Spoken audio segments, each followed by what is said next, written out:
Hi, this is Bobby Ryan of the Detroit Red Wings, and you are listening to Empty Betters with Nick, Mac, and Harrison.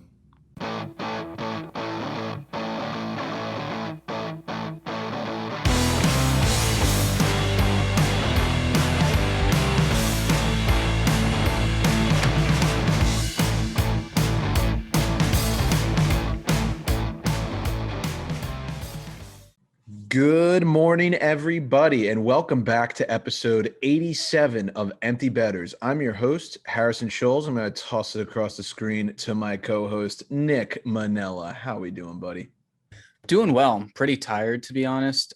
Did a nice little weekend in Ocean City, so it was good to go down there and get some sun, get some surf, and just down there. Yeah, down the ocean, and there. just floor it for a couple days. So yeah, it was nice. Happy to be back, though. I think this is like the first time in 2 or 3 weeks that I'm actually podcasting from my house. So happy to be home. Yeah, the internet's happy that you're home too. So yeah, literally. That's a nice little change of pace. Sometimes that Long Island Wi-Fi isn't exactly the best, but good to have the high speed back. And I am going to toss it across the screen to my other co-host, Mac Vogel. How we doing, my man? Doing all right. It's been a weird morning. I woke up. Fortunate to have Monday, Tuesday, and Wednesday off just because of the odd schedule that I work, mostly weekends and stuff. But I wake up, it's the first of 3 days in a row off, and I'm like, the world is my oyster. What am I going to do today? And the first thing I was going to do is actually be productive, go grocery shopping, get some food. I get in my car and I'm just not going anywhere because my car is fucked and I haven't figured out what's wrong with it yet. So, that's a problem for tomorrow, I'm thinking, because it's already like 3 p.m. It's pouring rain outside, and I don't technically have anywhere to be. So I guess it is what it is. But other than that, I'm doing well. As you mentioned, there's big old home run derby tonight. I'm kind of excited for that. So yes, big old home run derby tonight. We're going to be giving out maybe some props on that. Mac is that baseball expert on the podcast, I would say.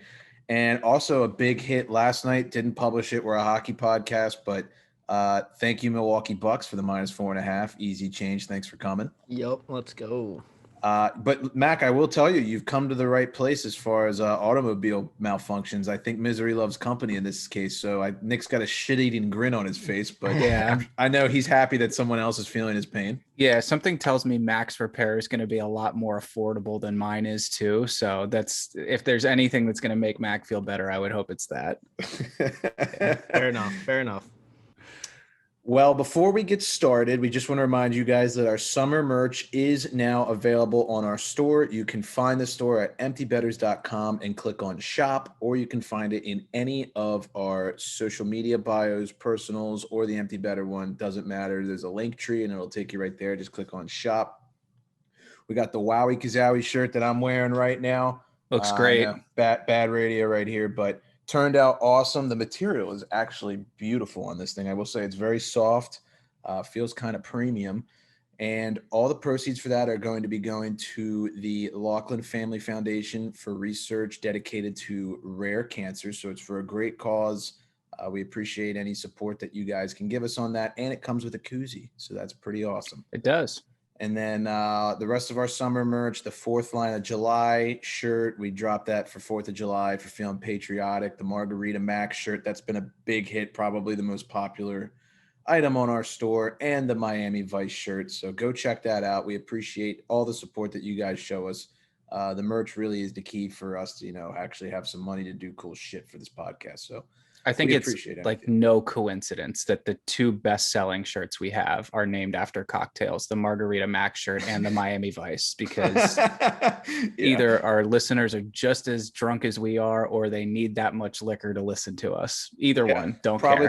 Probably the latter, if I had to guess. But before we get started, going to keep this question of the day segment rolling. And I wanted to ask this last episode, but my mind was fogged and I was probably still hungover, so I apologize. But in wake of Joey Chestnut and his amazing accomplishment on the 4th of July weekend, I wanted to ask you guys, what is a strange condiment that you can't really get behind?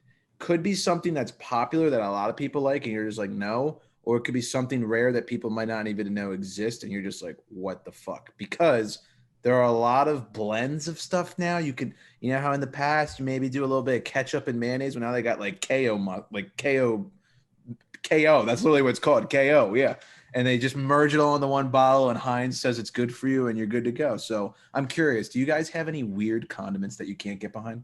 Well, first of all, I don't think anyone can claim that mayonnaise is good for you because it's literally just like injecting caulking into your veins. But if I had to pick one, like, I don't know if it's a strange condiment or not. I am not a sour cream fan. It sort of makes my stomach do like a little bit of a backflip. Weak. But like, I mean, like when you see them at Chipotle, just take that big old dollop of it, slap it down. I'm just like, nope, not for me. I love that shit. Yeah. Oh my God. That's disgusting. Really? You strike me as a sour cream guy too, but I guess not, eh? No, not really. I'm not a huge sour cream guy. I'm okay with it like in small doses on the burrito bowl or whatever. But for this answer, I've honestly never been a big mayo guy, but I feel like that can't be my answer because there's still situations where I appreciate it. I don't know. There's certain kind of sandwiches you just need like a thin spread of it at least. Like the people that dip their fries in it are disgusting. No, that's weird. Dude, yeah. My girlfriend does that, and I make fun of her endlessly for it. Nope. But yeah. I think my answer though has to be horseradish. I fucking hate horseradish. Oh, that's a good one. And it's not, what bothers me too is when I say that to people, they're like, "Oh, you can't handle spicy food," and I'm like, "Dude, it has nothing to do with that. Like, I love spicy stuff, but that flavor is like so foul to me. It's just like this weird, like, burning, like, gross. I kind of love it. You guys are throwing me off. I had a bad experience, man. Never again. Yeah, that's understandable. Yeah, I thought you were going to say mustard, Nick, because of your bad experience. Wow, the two might be linked. Yeah. So this might be a hot take because I feel like this one's pretty popular. I like all condiments, basically. I really don't discriminate against any of them. Too much mayonnaise is a problem, but I can do a thin layer on just about everything. Yep. But one that I find is very popular, especially in the pretzel community. I do not like brown mustard.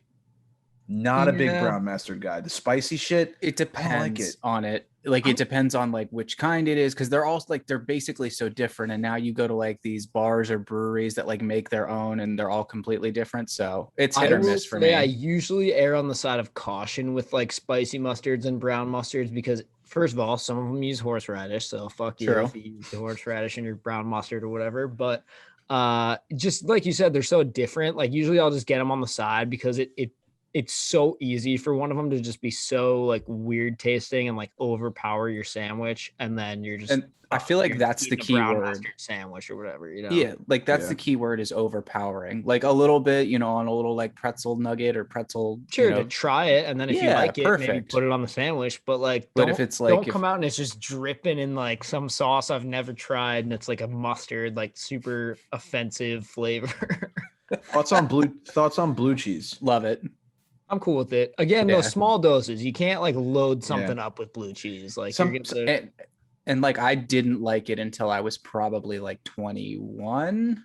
Yeah.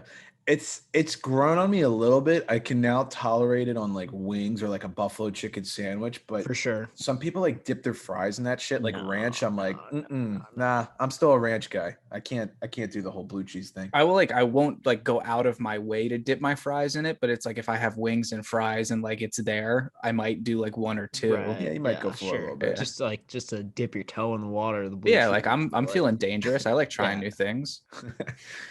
All righty. Well, before we get into the news, which there's a lot of it, we just want to remind you guys that this episode is brought to you by Brackish Life. Let's take a minute to talk about Brackish Life. If you're like us and grew up on the water and outdoors, then Brackish Life is perfect for you. They have a wide selection of gear from UV shirts to hoodies and hats. It's Real Bay apparel made by Real Bay people. Head to www.brackish.life today to check them out. A little salty, a little fresh, Brackish Life. Brackish Life has also teamed up with Rink to Reef Chesapeake Bay to preserve the area many of us call home. Rink to Reef repurposes broken hockey sticks into oyster restoration habitats. Brackish Life donates a portion of their proceeds to Rink to Reef to further preserve the beautiful Chesapeake Bay area. Support this great cause by checking out www.brackish.life today. And speaking of condiments, I've seen pictures of Brackish Life crab salsa. I've never had it. I need to find it. You gotta go to the Eastern Shore, down over near the ocean, hun. But you gotta go find that somewhere across the bridge, I guess. Down near the Big O, you can grab some of that Brack Life. Dude, speaking of that, I saw so many Aunt Bonnies and Uncle Donnies this weekend. It was ridiculous. Yeah. Oh, I'm sure. Yeah. Well, it's just part of the gig, you know. Yeah. All right, the news. Probably the biggest news since we last spoke. We were debating doing an episode right after the Stanley Cup was won, but we decided against it. The Tampa Bay Lightning have repeated as Stanley Cup champions. Initial thoughts? Yep. Kind of a letdown of a Stanley Cup final, I'm going to be honest. Yeah, I mean, the Habs getting that one in there made it exciting for a day, but all of us said it. We were like, Tampa's not going to lose game 5. Their goaltender is 13-0 in the playoffs facing a loss, and the team is almost like a robot at this point. Right. No, it was kind of a lock.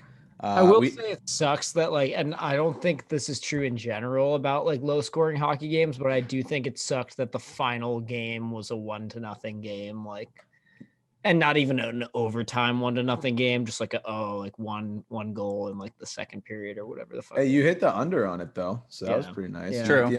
I hit the Lightning in regulation. We'll do more Game 5 recap later in the episode, but immediate news: this is the first episode after the season is over, so congratulations to the Tampa Bay Lightning on their second straight Stanley Cup, the 2020 and 2021 Stanley Cup champions. The South Carolina Stingrays made some noise. They did. They had an awesome year. Yeah, so we had a couple of guys on the Stingrays, Dan DeSalvo and Tarek Hammond, to mention specific names. The Stingrays made it to the Kelly Cup final, but fell short, losing the best-of-5 series 3-1 to, do you remember the team name off the top of your head, Nick? It was the Fort Wayne Comets, I believe. Yes. That's right. Mr. Dan DeSalvo specifically had a monster final series, so, big congrats to him. Hoping for a bump up for him next season. That would be pretty nice to see. He's been working hard. Yeah, so definitely. Totally. We'll be getting him back on the show sometime later this summer to talk about it. It feels weird that I all of a sudden just took the wheel and did the news. Nick, this doesn't feel right. I need to toss it off to you. Why? You were doing so good. Was I? All right, I'll run it this time. This one I do want to talk about. The Ottawa Senators have appointed Pierre McGuire as Senior Vice President of Player Development. McGuire will work closely with General Manager Pierre Dorian and owner Eugene Melnick, the man that is most loved across the entire league. McGuire, at 59 years old, has spent the last 24 years as a broadcaster. Prior to that, he served as a head coach, assistant coach, and scout with various NHL, ECHL, and college teams. One role that was not in there, I think he probably in a past life was somewhere a stalker. So I'm just going to throw that in there. Thoughts? I love this. I think this is going to be electric. I genuinely hope they go on to win the Stanley Cup, because I want to see Pierre McGuire on the ice holding the Stanley Cup over his head. That would be sick. So is he going to be completely not in a commentating role at all now then? Or I think so. Okay. I believe that's the case. I'm going to say I will miss that, honestly. I as much as we all love to shit on him and make fun of him and stuff, he adds something to the game. He adds something, in my opinion, positive to the viewing experience of a hockey game. And I don't know how to describe it, but it's sort of like that goofy thing where it's it's sort of annoying at times, but when you take it away, you're going to notice that it's gone. Yeah, exactly. And that's one of the things, as the NBC contract came to an end, once they started releasing the crews for TNT and ESPN, you saw he wasn't on there. So I wonder if that maybe made him realize, hey, I love broadcasting, but maybe I should go back into front office work. Could have also been the opposite. Could have been that they offered it to him and he was like, hey, on the low, I've got something better coming up or something like that. Very fair. And I think player development is the most perfect role for him, because he seems to know where every player developed since the age of 6 years old. So yeah, pretty much. Good for him. And, if your kid's playing up in Canada, maybe, just keep a lookout. So that's all I'm going to say. Next up, we have Ovi drama. So not necessarily drama, but our good friend Ian and RMNB published a blog about 2 weeks ago, I would say, discussing the timeline of when we can expect the OV contract extension to drop. It is likely to happen after the expansion draft. Just makes sense because I think there's some rule in there where if he's a lingering free agent, there's certain protection rules that do and don't apply, and it works out better for them. Right. It's basically they gain a protection spot by not signing him now. Right. So here's my question to you guys. I've seen on NHL Discussion, I know we all follow them, great page, kind of the ballpark we're looking at. I think it's going to be over 10 million AAV, which deservedly so. But with his age, do you guys say, give him a blank check, he's earned every penny, which he has, and you don't care about the term no matter what? Or do you think that this should be like maybe cut it off after like 2 or 3 years? We don't know how long he can keep this up. I want your guys' thoughts. I would be really surprised, I think, to see this be like a deal that's over 3 years, just because of where he's at in his career. Now, I would love nothing more for them to sign him for 5 more, but I don't know. I sort of feel the opposite. I think I would be more surprised if this is like a 2-year deal or something like that. That to me would be like a big question mark. Because I just kind of assume that Ovi has his sights on playing like 4, maybe 5 more years in the NHL. I would hope so. And that he wants to do it in DC. I mean, sure, it'd be nice to kind of do 3 and then see what's up after that, I guess. So I could see maybe 3 years, but I don't know. My gut reaction told me it was going to be a 5-year deal. I kind of side with Mac on that. I feel like if anything, he's going to want the term just for guaranteed money. And what are they going to look at him say no? Like obviously they're going to say The thing is, I don't think it would benefit Ovi to like sign a new deal 3 years into you know what I'm saying? Like, yes, right. Yeah. Where he's at that weird age where it's like, oh, he's not going to be better in 3 years. No. Now is my point. So like he may as well sign for the value that he's at now for the next 5 years. True. Instead of having to re-up. Giving an opportunity to maybe make less or something like that. And I think he can kind of name his price. Now absolutely. Granted, let's say he signs a 3-year deal with the Caps, and then after those 3 years, he's like kind of washed up or something, and he still wants to play for like 2 more years. I guarantee you some team like the fucking Panthers or some shit would sign him for a buttload of money just because he's OV and be like, sure, you can have a 2-year deal for like 10 mil, or some shit. Like, I don't know. Probably. I mean, he's, like I said, he's earned every penny. It's just you're at that age where, where are we at in terms of term? And I think, if he says, I want a 5-year deal, I really can't see the Caps looking at him and saying, they're not going to tell him no. Right. So, no. I mean, they're going to have just him fill the contract out for both sides. It's going to be like, just pick your term and pick your. Off on it. Yeah. I agree with you guys. So we'll definitely be keeping an eye out on that. I mean, that's probably the one thing that affects our fan base more so than anything else we talk about. Pretty much. Just some dates for the upcoming off season. It's going to be a busy month of July and a really busy second half month of July for us, the NHL, and everybody else included. So July 17th is the deadline for when teams must submit their protected players list, obviously with the Seattle expansion draft coming on July 21st. All teams must submit their protected players list by the 17th, so that way Seattle has some time to judge who they do and don't want before the draft. So again, expansion draft July 21st. Teams must submit their list by the 17th. On July 23rd, 2 days after the expansion draft, we will have the NHL entry draft. And then on July 28th, we will have the first day of NHL free agency. I think this offseason is shaping up to be quite honestly the most wild offseason we've seen in decades, years. I mean, it's up there. So I'm like giddy for this expansion draft. Like, I mean, as annoying as it is for some fan bases to obviously lose like a player and frustrating in some ways and stuff, it's so fun just like to see a big shakeup like this and just be like, holy shit, we're like, who is going to be on this brand new team? And what is this team going to look like? What's going to be the role of this team? Are they going to be a grinder team? Are they going to be a skill team? Whatever. But yeah, I was having a conversation with, friend of the pod, Stephen Baker, about just this about 2 hours ago, just that we're excited for the expansion draft and excited to see what players actually get taken. There's been so much speculation about it for almost a year now, maybe more. Yeah. And new is always exciting. And I think that's great. I think it's great for the game. And now that the actual playing part of the season is over, it's like, okay, let's, I want to know which one of, my players is leaving. I want to know who else is getting, shipped off to Seattle. So yeah, it's exciting. And then just a week after that is going to be the free agency bonanza too. So, I mean, this, like Harry said, this is going to be a crazy off season, and we're right upon it. It's almost about to be hockey Christmas. Mm-hmm.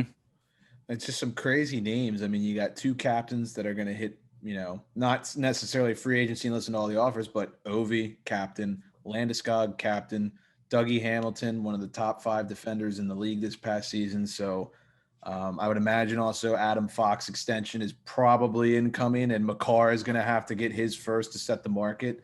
Just a lot of cool stuff. You got guys like Zach Hyman that had a big year. You're wondering where he's going to go. You got Vlad Tarasenko talking about wanting to get out of St. Louis. There's a lot of really cool stuff going on. Ekman Larson out of Arizona. Yeah, there's a lot of shit. So we'll get into trade rumors here shortly, but one last note: former NHL defenseman Brian Bugsy Watton unfortunately passed away at the age of 78 this past week. Watson died at his home in St. Michael's, Maryland. The cause of death was not revealed. Watson played 1,009 games in the NHL for Montreal, Detroit, Oakland, Pittsburgh, St. Louis, and Washington from 1963 until 1978. Just some sad news to share. There was a lot of tweets about that over the past week. So you guys got any comments? Longtime Cap, longtime Penguin. I know the Penguins released a statement, and so did the Cap. So sad to see, but we'll definitely be missed. Yeah, there was a cool story actually that my dad did about this that I would recommend everybody check out if you want to know more about the kind of guy he was and the kind of player he was and all that. But sounded like he was a hell of a player and a hell of a guy. So rest in peace. For sure.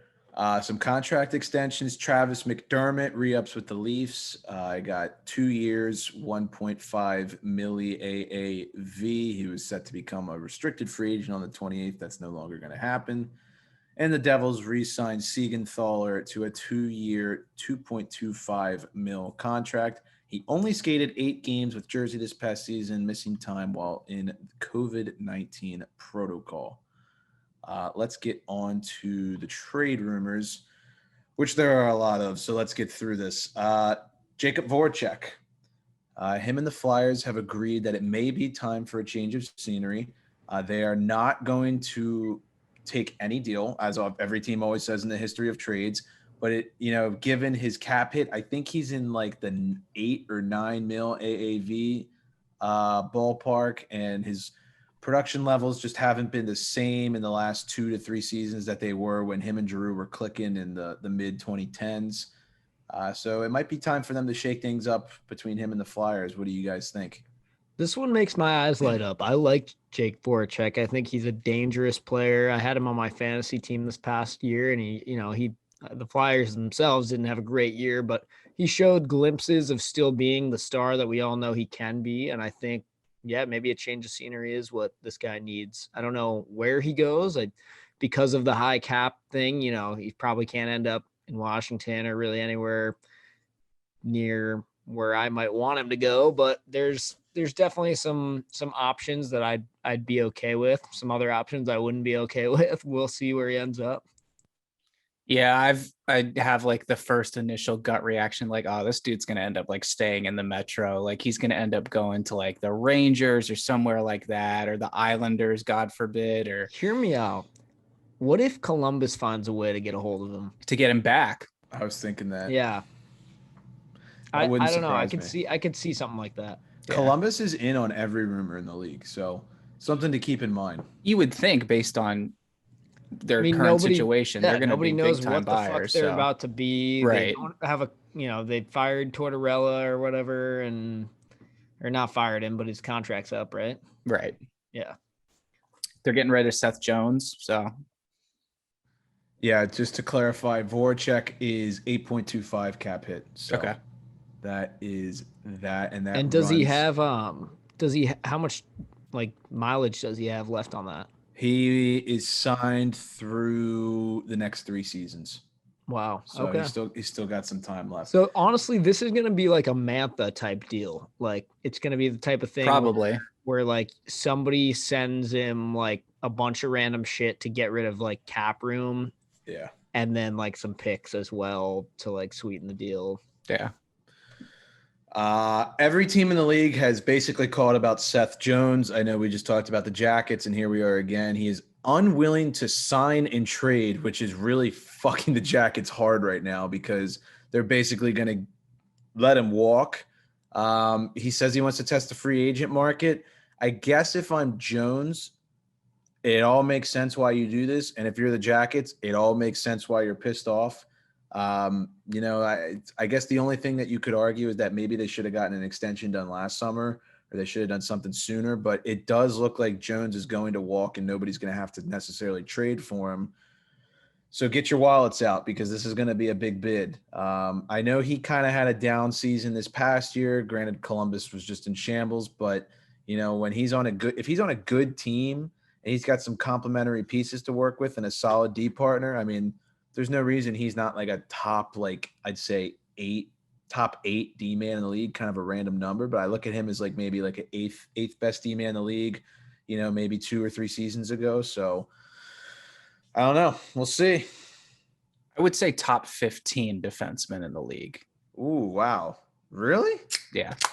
You wouldn't put him top 10? I feel like I think you could make an argument for him top 10. I think just maybe recency bias is hampering that a little bit, but I feel like in the bubble when they played Toronto, he was good then. He got some real recognition, and when they swept the Lightning, he got some real recognition. So that's kind of what I have in my head. I think this past season they just sucked. Yeah. Even in the series where was that also that was also in the bubble against Tampa when they went into that crazy overtime game. Like that series he looked great and everything. Yeah. I think it's a classic case of what Harry said. He was on a bad team last year, and that team was a really bad team. That team was just such a train wreck for so many reasons last year that it's hard for even good players to shine. You saw what happens when Taylor Hall gets out of Buffalo and is on the Bruins, right? He's a fucking superstar again. So I think it's going to be similar to that. He's going to sign somewhere, and immediately we're all going to be reminded how fucking good that guy is. Yeah. I would say based on the trade rumors that we saw, even though we know he's not going to sign and trade now, the Blackhawks and the Flyers were the 2 biggest names that were involved in those negotiations. So keep an eye out for that. And it's also worth noting that the Chicago Blackhawks did just trade about an hour ago. They traded Duncan Keith to the Edmonton Oilers for Caleb Jones and a 3rd-round pick. You have to imagine that this is some type of one, getting rid of a veteran who's, served his time there and trying to get younger, but 2, and more importantly, clearing up some cap space to make a big splash in free agency. So for sure. I also wonder if it had any, first of all, I love this deal for Edmonton. Like just on the surface, I think that they didn't give up too much and they got somebody that's still worthwhile. I do wonder if for either side, the expansion draft played in at all, because now suddenly the Oilers have another defenseman that clearly they're going to protect, I would imagine. You would think if they just gave up something for him. Right. But was it also something having to do with Blackhawks, like having too many guys to protect? And they were like, if we can get something back for this that we don't have to protect. Right. Like, don't have to protect Caleb Jones. He's not going to get taken. And now maybe they can protect somebody else like Kubalik or something. I don't know. And you get a draft pick out of it. Yeah. I mean, it's a fair question to raise. So, I mean, I don't know. Fun fact, I didn't actually know this. Caleb Jones is born in Arlington, Texas. Pretty neat. Yeah, he's Seth Jones' brother. Wait, really? Yeah. Yes, sir. Are you serious? Yeah. I didn't know that. Am I dumb? I guess I am. Well, shit. Okay, moving on. let the Eichel rumors heat up. We are now in primetime Jack Eichel trade territory. I would hope that something in the next 3 weeks is going to break. So the original favorites were rumored to be the Knights and the Rangers. That doesn't seem like it's going to be the case anymore. I think the bidding price was just a little too high and they weren't willing to part with the pieces that were necessary. So now the 4 front-running teams are the Minnesota Wild, the Vegas Golden Knights, the Anaheim Ducks, and the Calgary Flames. I pray to God he doesn't go to the Flames or Wild. I think it won't be the Flames. It can't be. I mean, God. So I want him to go to the Wild. I think that'd be I do too. sick. I completely agree. So sick. I think it would be great. It'd be cool because, like, yeah, I want Minnie to like work out, but I just feel like there's never any hype up there. Like, I'm sorry, you guys are gonna fucking hate this. It'd be so sick if he went to Vegas and like became like, you know, like Jack Eichel of like the desert and just wore like all the gold and he was like in the shiny city. God, I think that'd be sick, personally. I also think I'm gonna be nauseous, and it's not from the amount of painkillers I had, not the pills, the drink from Harpoon Hannah's. I know. How could you say like you wouldn't be excited if he goes to Minnesota? It's like, yeah, like, you know, you want Minnesota to be exciting and work out. It's like, who else is gonna bring excitement to Minnesota that except town will go nuts. American Minneapolis kid too? will explode. If that'd be awesome. You know who won't be bringing excitement to Minnesota potentially is Kirill Kaprizov, as he has been rumored to deny an 8-year extension that was $9 million per. What is going on? He turned down a 70. Well, not officially. This is a rumor, but he just turned down an 8-year, $72 million extension potentially. So, not sure if that's he doesn't want to play in Minnesota or he took a page out of Mitch Marner's book and said, "Fuck you, give me 11." So I guess we'll see. I'm not sure. I can't even believe they offered him that much. I would have said he was probably in the 7.5 range, just given the sample size. Well, maybe they take that money and go give it to Jack Eichel instead and say, "Fuck you, Kirill. Thanks for 1 year." And so back to the Eichel thing, and I know this is going to make your stomachs hurt. I've also read that the Bruins might be suitable candidates, and everyone's going to always say that because of the fact that, you know, hometown kid, and he went to BU and, you know, blah blah blah. I just don't see them being a team that could pay the price to bring him in. I don't think so. Because like what this has been said that it's going to take not only like a blue chip like prospect, maybe an elite level player in itself, and then multiple first round draft picks to get this deal done.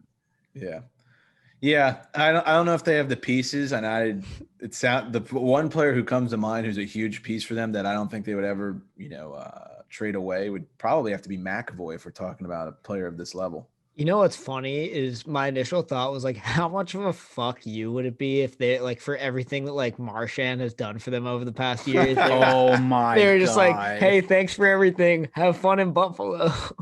Yeah, that would be. It would never happen. They trade Bergeron, Marchand, and Pasternak straight up for Jack Eichel. Oh my god, dude! What the fuck? Or watch Minnesota get annoyed at Kaprizov for being like, "Oh, you didn't like that deal? Well, guess what? We're going to sign you to a shittier one and trade you to Jack. I would do that. Buffalo. I would do that. I was just thinking that, like, fine, you don't want to fucking cooperate, then we're going to ship you off to Buffalo. I know that sounds crazy, but Eichel for Kaprizov in my brain. Absolute no-brainer. They're basically the same age too, so something to consider. Minnesota would have to give up more than just Kirill. Oh no, that wouldn't be a 1-for-1. They'd have to probably throw in like, and they shouldn't be or some shit. Yeah, like I don't know, with the way that they're going, I don't really think they should be giving up first-round picks at this point. Yeah, I don't either. Yeah. Vladimir Tarasenko has requested a trade from the St. Louis Blues. He played in 24 games for the Blues this season and recorded only 14 points.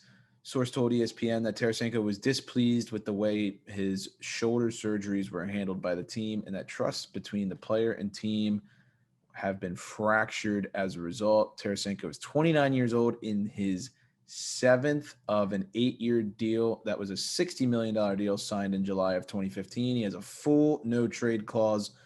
I can't remember the 3 teams that I saw today on Instagram that were rumored in this. The Islanders were one of them. The Islanders were one. The Capitals were one of them.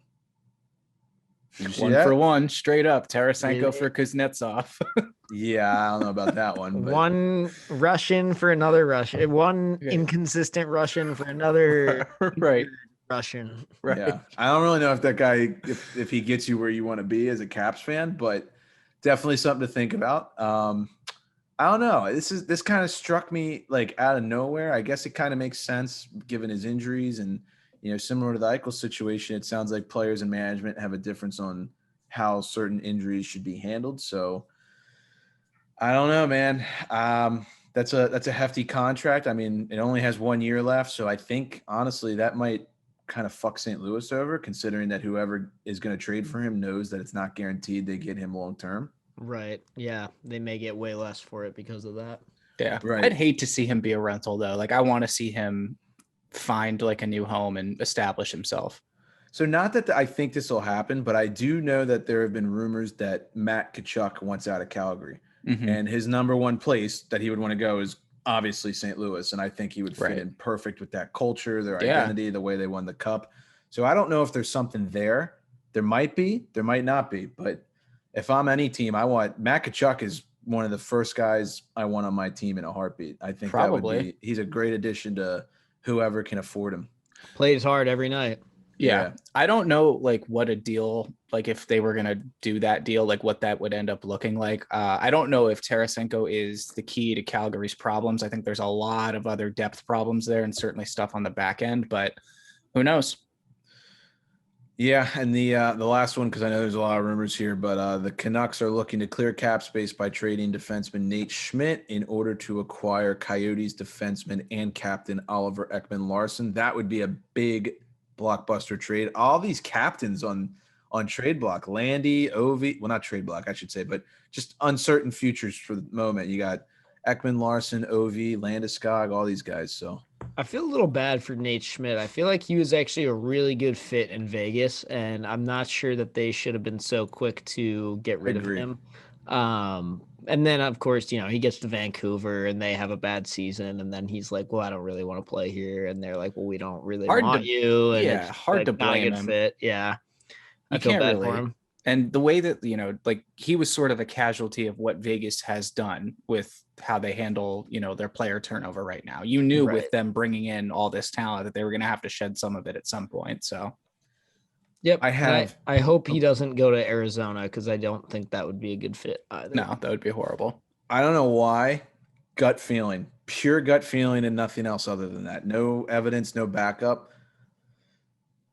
You guys aren't gonna like what I'm gonna say, but for some reason, I have like a vision of waking up at like 7:30 on a Thursday, and I'm gonna check my phone, and the first thing I see is Nate Schmidt has been traded to the Pittsburgh Penguins. Don't know why. Because didn't the Penguins and the Canucks do a deal recently with Tanner Pearson? I think they did the Pearson Sutter trade or Sutter trade, however you say it. So there's a little bit of a relationship there. Defense is clearly something that we need help with, and I love Nate Schmidt's game. I would love for him to come over to the I think he would actually be a really good fit for the Penguins too. Yeah. Like his speed and all that would really fit into the Penguins style, but I would hate to see that happen. So yeah, I don't know why, just a gut feeling on that one, but fuck you and your gut feeling. Thank you. I don't hate that logic at all though. Like I could see that happening too. Yeah. I hate the result of the logic, but yeah, well, as we're talking about these trade rumors right now, the Tampa Bay Lightning are on jet skis and boats all through Tampa Bay, partying their ass off. So I think they might need some help getting loan approval for a yacht for their three-peat. Something tells me those guys don't lease yachts, but yeah, if they did, you know who they should call is the yacht lender. Are you looking to finance that new boat or yacht you've always dreamed of? The yacht lender is a specialist in marine finance. With partnerships with 15 different banks, he has the right lender for whatever vessel you may be in the market for. Backed by Trident Funding with over 25 years as an industry leader, the yacht lender has the expertise and know-how to finance the boat of your dreams. Don't wait. Apply today at www.yachtlender.com or check him out on Instagram at yachtlender to see others who have already gotten out on the water. I've seen some of the videos from Tampa Bay out on their jet skis, out on their boats. I fortunately have not seen the Stanley Cup come too close to falling in the water, although I did see Kucherov and someone else on a jet ski with it. And I was thinking, well, sure, why not add, close to 500 pounds worth of hockey player and trophy on top of a jet ski? I'm sure that'll go well, but I did see that the Tampa Bay Police Department salvage divers did say that they're ready to go in case the trophy falls into the water. Fuck yeah, that's awesome. Wow. Well, let's go. That's so cool they get to party in the Bay. I'm so jealous. By the way, I turned my camera off for you, so hopefully that Thank you. I helped a did little bit. appreciate that. Yeah, absolutely. No problem. Yeah, Vasi, the Russians are just different breeds, dude. Like Vasi's pretending to wear the Conn Smythe as a hat. It's so funny. Kucherov's like number one bullshits, like all this shit. I don't know. They're on another level. He might beat out J.R. Smith as the most shirtless person of all time because the dude has not put a shirt back on since they won the cup. He's getting there. Yeah, he's definitely getting there. So let's recap Game 5. I know that's really old news at this point, but we haven't spoke since that Game 5 clinching game. So just to recap.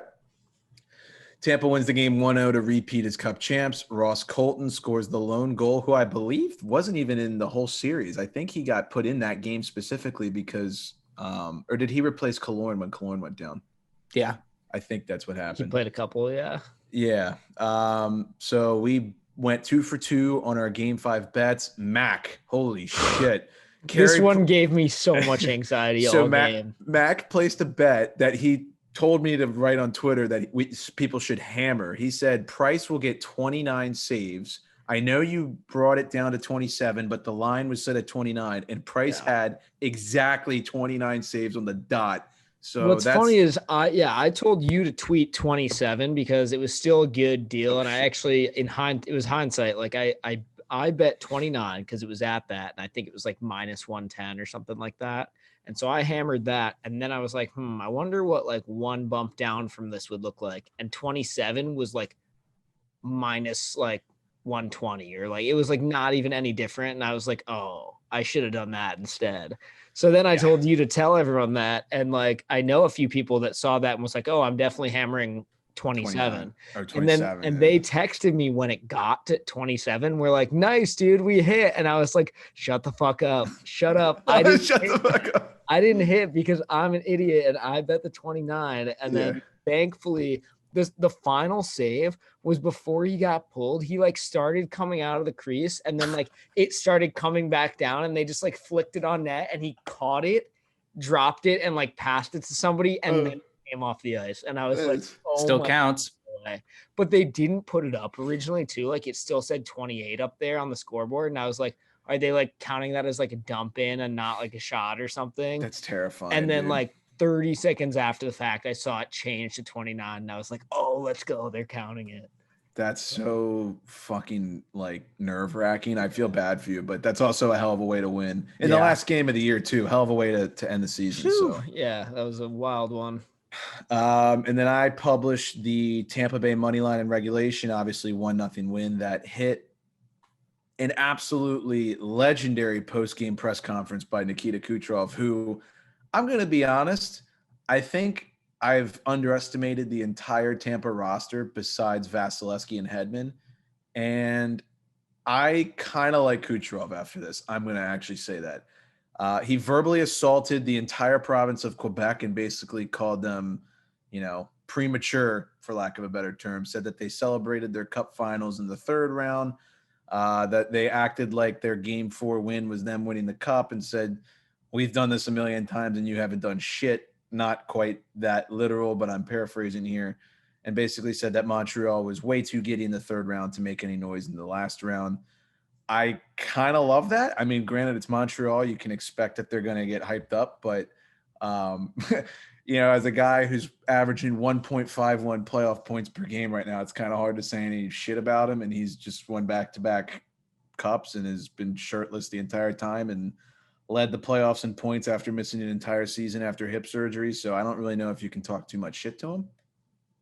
No, I mean, I feel like one of the nice things about teams winning the Stanley Cup is you get to see emotion and like the personalities of some of these guys who are normally, as hockey players tend to be, pretty mundane when it comes to answering to the media. Occasionally you get some funny guys in there, but like, I mean, it's the same fucking script after every damn game. It's we just have to get pucks deep, get pucks to the net, and win some hockey games. It's exactly what they say. So it's nice to see guys, have that release at the end of the season where they're like, they don't care anymore. They're going to Nationals games and blacking out and diving into a fountain and swimming around. It's nice. I like it. I guess my whole thing is like, unless you're from Montreal, like, how do you not like this? Like, this causes a rivalry. He's going to be number one marked man in Montreal next season. It's going to be awesome. It gives us something to look forward to. And like you just said, you can't bitch about people, or the players specifically given, mundane answers. And then when they finally give, some character or some sarcasm or even some animosity, you got to just thrive on it.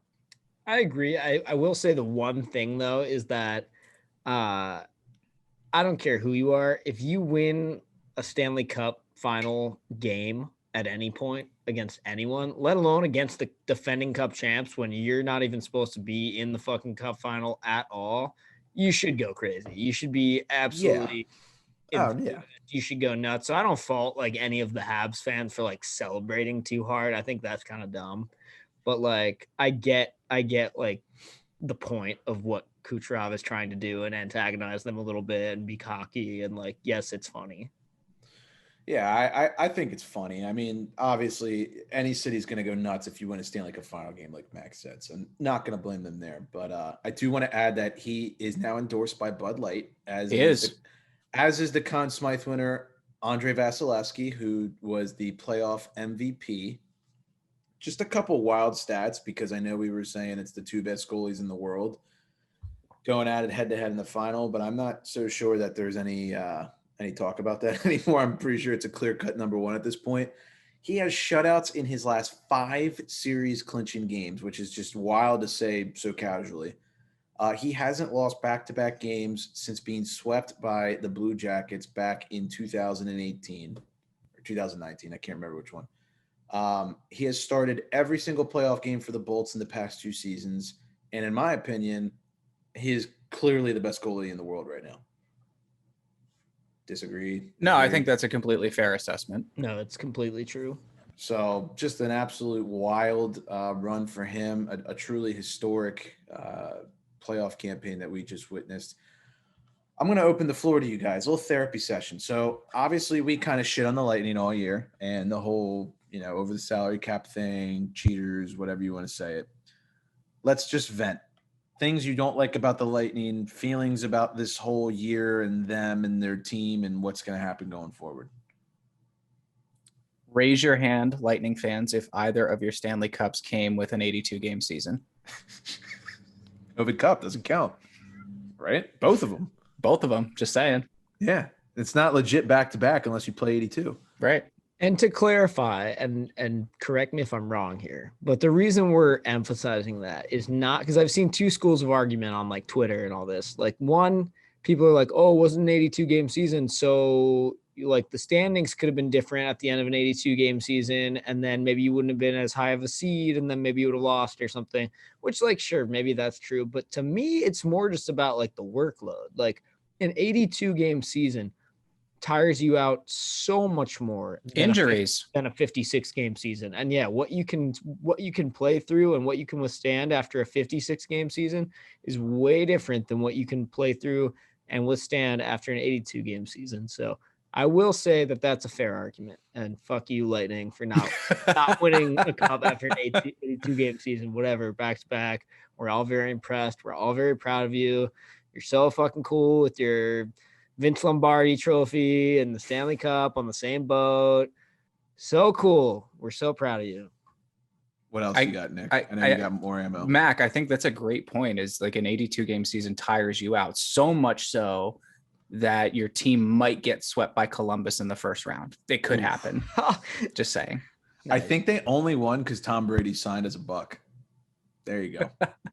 I mean, did you? I mean, was it you that sent us that stat where it was like after Brady got traded to the Bucks, it was like Rays World Series back to back for the Lightning and a Bucks ring. So yeah, let's be real. The Rays could have won that and then decided to shoot themselves in the foot. But yeah, they signed Patty Maroon, and the only reason they did that is because they know that he only wins cups now. So pretty much. I will say that is maybe the most impressive part of it to me, is that Pat Maroon has won 3 years in a row. I think he's the only player to win it 3 years in a row, not on the same team. With 2 different teams. Yeah. Yeah, which is pretty nuts to think about if you really yeah, because there was definitely some like Islanders and stuff like that or Habs guys that just won Right. it 10 years in a row. Yeah, so that's pretty damn impressive. But in all seriousness, most of what we're saying is trolling. Maybe like actually 20% of it is serious, or maybe a little bit higher than that actually. But congrats to the Lightning. They were the best team. They were. I don't know how else to say it.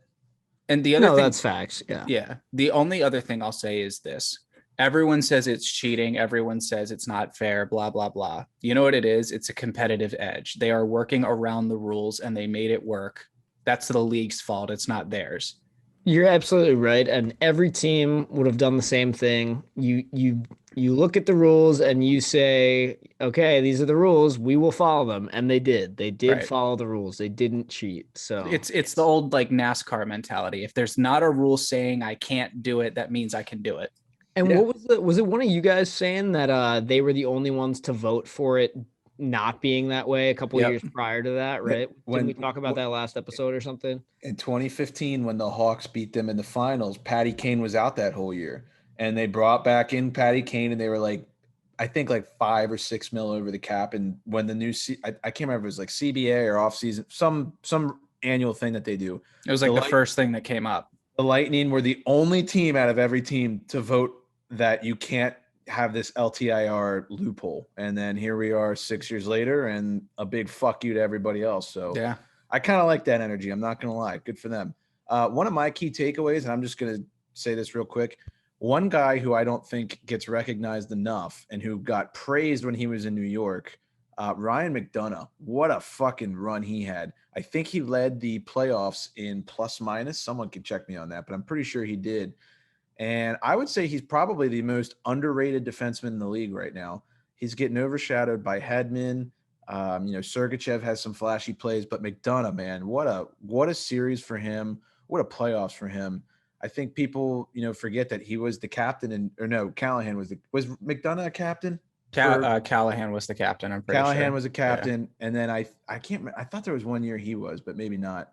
I think he was an assistant or an alternate. But did they get dealt to Tampa at the same time, or was that? I think they did. I think. Okay. I could be wrong, but nonetheless, a hell of a playoff run, man. In that last game, he really shined, and we might be even having a different conversation if I think Pelech didn't make that game-saving stop against the Islanders, and McDonough ties it up. So a hell of a playoffs for him. Yeah, absolutely. Congrats. The takeaways I had, it's just Tampa's they're the best right now. They are a machine. They're a system. They can beat you any way you want, and we saw it with Montreal. You might be able to beat them one way. They can beat you in any way they want to. So they're too big. They're too fast. They're too deep. They win faceoffs at an infuriating rate. But I think my takeaway from them is just Yanni Gourde impressed the hell out of me. I thought he was an unbelievable presence for that team this entire series. He was an absolute pest, stirring shit up, crashing the net, creating offense, excellent, defensive game. I thought he was fantastic. Do you think he'll put a Tampa Bay Lightning sweater on ever again? I think he's going to be one of the casualties of that situation. Like, we know that team's not staying together, and I feel like which guys they're going to hang on to. Honestly, if I was them, like, I know Stamkos is sentimental, but I'm right there with you, actually. Yeah. I totally think that's the way to do it, because you could lose like one guy like Stamkos, or you could lose like you've gave him his 2 cups. Like, he's got 2 of them now. Yep. I think that's enough. Let him fly. Set him free. Yeah. There are Friedman, or maybe not Friedman. Maybe it was Drager. One of them tweeted today, hearing whispers of Stamkos out of Tampa again. He doesn't need to be there. He really does. I mean, no, it's no offense to him, because he's done a ton for that team, being their captain and everything. But I don't think he makes that team that much better. You know what I mean? He's no longer that team's best player, and I don't think he has been for the last couple of years, actually.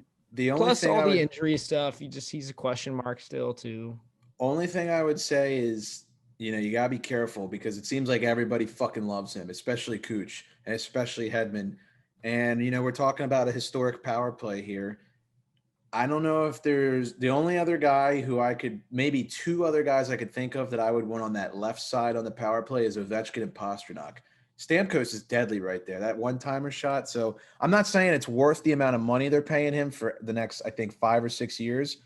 He's not their best player, and he is always injured. But, when you talk about morale and how much he's given, and that's their captain, I don't know. We'll see. Yeah. But there are whispers. I'm all for rumors. I love rumors. Yeah. And they've, you heard multiple players on that team say, we know this team is not going to be together next year. They know that this is it. So one or more of them is getting moved.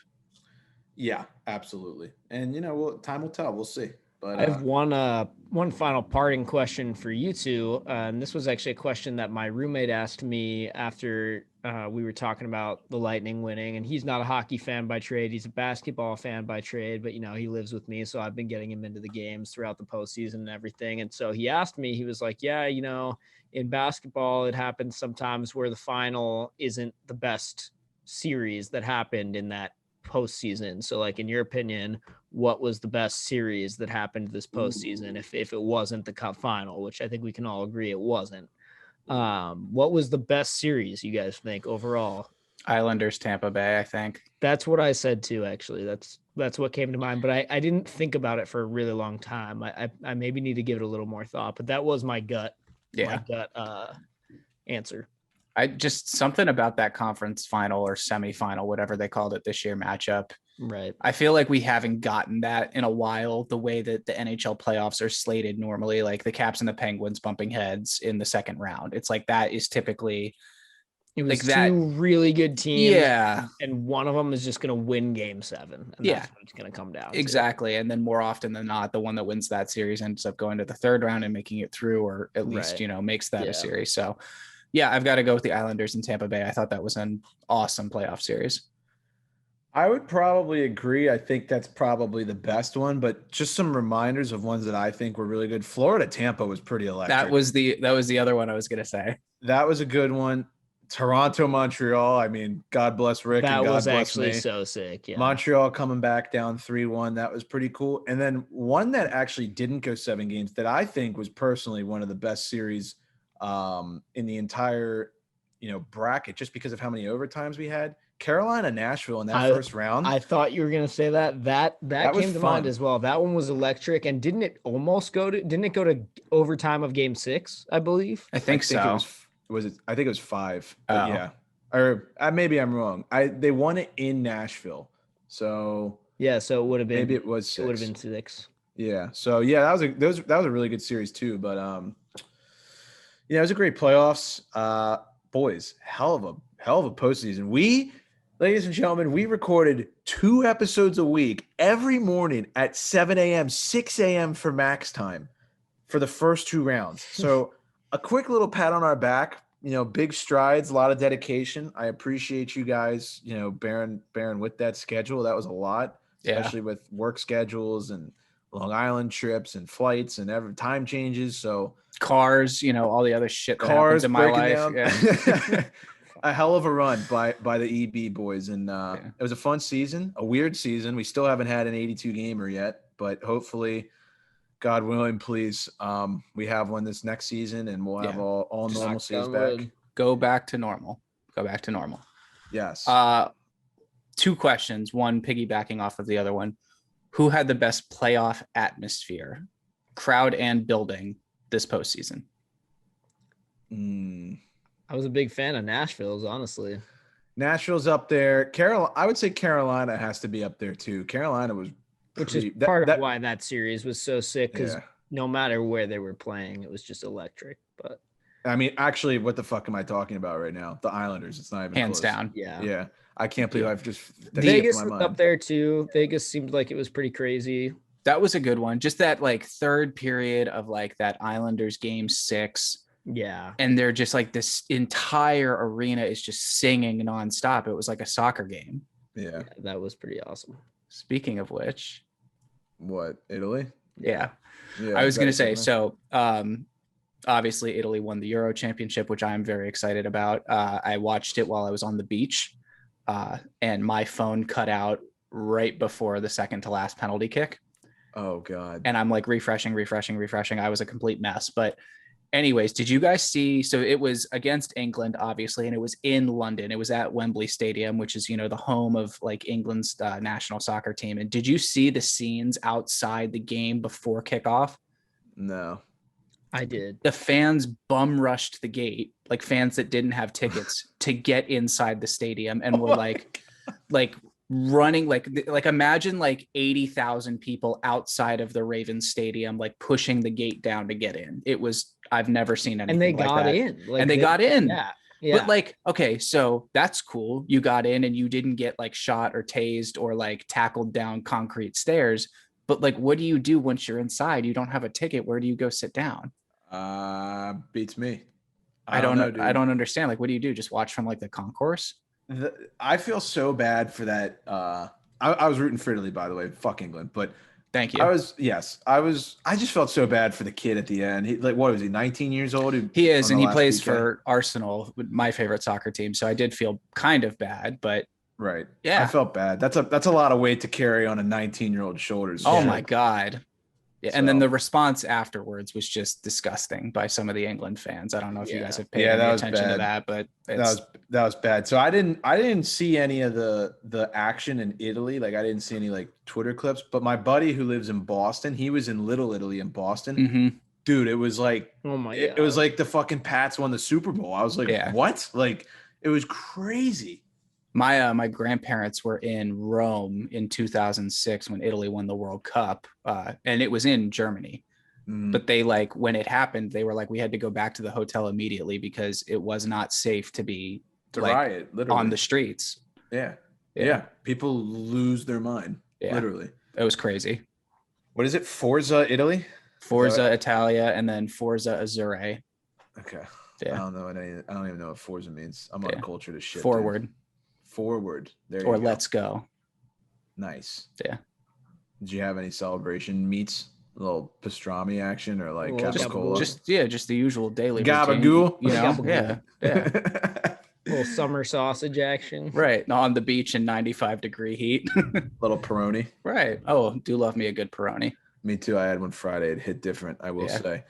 Nice. Yeah. Anything else, boys? I mean, actually kind of a not historic episode, but a milestone. Our second season in the books. Yeah. Episode 87. We'd like to dedicate this one to Donald Brashear, the greatest player to ever wear number 87. Let's go. Yeah. Let's go. Brash. Oh, that was good. Oh man. Yeah. Very funny, Nick. Good shit. I honestly, I'm not going to lie. I do that every episode. I'm like, let me see if I can find a hockey player with this number. So what do we have next? I could go Vasilevsky. I could go Patty Kane. I could Eric go Lindros. Vasilevsky. I was going to say Eric Lindros. Something of that nature. Yeah. All right. Well, I think that's it. You guys got any last notes? You all good? I'm all good. All right, everybody. Well, we appreciate the love and support all season, all postseason, the finals today. Seriously, thank you so much. You don't know how much it means to us. We love doing this, and we don't have any plans of stopping. So we will be back later this month. We got to figure out schedules of episodes, but we're definitely going to be recapping expansion draft, free agency, and all that good stuff. So most likely interview guests next week. Yes, most likely interview guests next week, and it's a former NHLer, so that's pretty cool. Lots of interviews coming as well this summer. Go check out all of our platforms that we have the podcast on: Spotify, iTunes. We have them on YouTube. Go thumbs up the YouTube page. Subscribe if you haven't already. Leave a review on iTunes, please. It means a lot. It helps it pop up for the algorithm if people search like hockey or sports betting or something. Leave a review. Give us 5 stars. We really appreciate that. And then, again, just to recap, go to the merch store. And if you like anything on the summer collection, then pick something up, tag us in an Insta story, and maybe we'll do something for you. So yeah, we appreciate the love and support as always. And without further ado, class dismissed.